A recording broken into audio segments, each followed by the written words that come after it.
দূরে মেঘের আড়ালে পাহাড়, একই সাথে ম্যানগ্রোভ এবং সোয়াম্প ফরেস্ট, আর সবুজ গালিচায় বসে সমুদ্রের ঢেউ উপভোগ করা, ব্যাপারটা কিন্তু মন্দ নয়। এমন এক সি বিচের কথা বলছি যেখানে সমুদ্র পাহাড়ের পাশাপাশি যদি লাক ভালো থাকে তাহলে হরিণের দেখাও মিলবে। বিরল এই দৃশ্য উপভোগ করতে চাইলে চলে আসতে হবে গুলিয়াখালী সি বিচ। এবং আজকের ভিডিও এই সি বিচ নিয়ে, যেখানে থাকবে টিপস সহ খুঁটিনাটি অনেক তথ্য। সো চলুন শুরু করি। প্রথমেই বলি আপনারা কিভাবে এখানে আসবেন। ঢাকা থেকে বাস অথবা ট্রেনে চলে আসবেন সীতাকুণ্ড বাজারে। ট্রেনে আসার প্ল্যান থাকলে আই বাটন অথবা ডেসক্রিপশনে আমাদের প্রথম পর্বটি দেওয়া থাকবে, দেখে আসতে পারেন। সীতাকুণ্ড ওভারব্রিজের নিচে আপনারা গুলিয়াখালী সি বিচ যাওয়ার জন্য সিএনজি পেয়ে যাবেন। পার হেড 30 টাকায় আপনারা গুলিয়াখালী সি বিচ পর্যন্ত যেতে পারবেন, আর একটি সিএনজিতে সর্বোচ্চ 5 জন ওঠা যায়।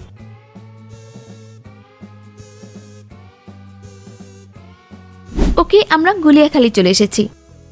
নর্মালি সব যান এই ঘাটে নামিয়ে দেয়। এখান থেকে পায়ে হেঁটে অথবা ইঞ্জিন চালিত নৌকায় সি বিচ পর্যন্ত যেতে হয়। সিএনজি থেকে নামার পরপরই দেখবেন এখানে 4-5টা রেস্টুরেন্ট রয়েছে।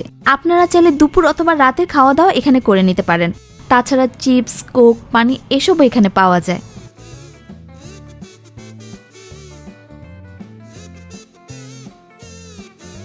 এই যে দেখতে পাচ্ছেন এই পথটা, এই পথ ধরে 4-5 মিনিট হাঁটলে আপনারা পেয়ে যাবেন সি বিচ।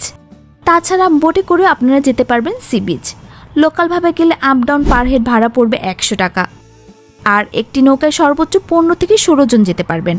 তবে লোকালভাবে যেতে চাইলে আপনাকে একটা প্রবলেম ফেস করতে হবে, আর সেটা হচ্ছে নৌকা ফুল হওয়া পর্যন্ত আপনাকে ওয়েট করতে হবে।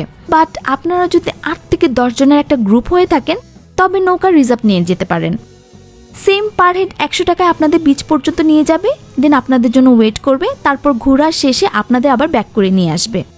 তবে অবশ্যই মনে রাখবেন এই ঘাটে প্রচুর সিন্ডিকেট চলে। ওরা আপনাকে বিভিন্ন প্রাইস কোটেশন বলে, অথবা লোকালভাবে গেলে লেট হবে, রিজার্ভ বোট নেওয়াটা বেস্ট অপশন। আবার রিজার্ভ বোট নিতে হলে আপনাকে 2000 থেকে 2500 টাকা পে করতে হবে, এগুলো বলে আপনাকে অনেক কনফিউজড করার চেষ্টা করবে। কিন্তু আপনারা স্ট্রিক্টলি বার্গেন করে দেন রিজার্ভ বোট নিয়ে নেবেন। আমরা 8 জন একটা গ্রুপ ছিলাম, তাই আমরা রিজার্ভ বোট নিয়ে নিয়েছি, আর আমাদের ভাড়া পড়েছে 800 টাকা।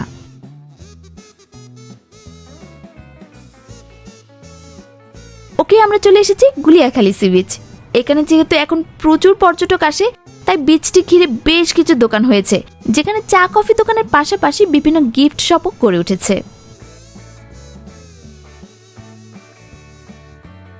গুলিয়াখালী সি বিচের স্পেশালিটি হচ্ছে এই গোল গোল পানি জমে থাকা সবুজ গালিচা। একই সাথে ম্যানগ্রোভ আর সোয়াম্প ফরেস্টের ফিল পেতে চাইলে আপনাকে এখানেই আসতে হবে। এক পাশে পাহাড় আর অন্য পাশে সি বিচ, সাথে সবুজে ঘেরা গাছগাছালি জায়গাটিকে একদম আকর্ষণীয় করে তুলেছে। এরকম এত সুন্দর ল্যান্ডস্কেপ ভিউ পাওয়াটা খুবই বিরল।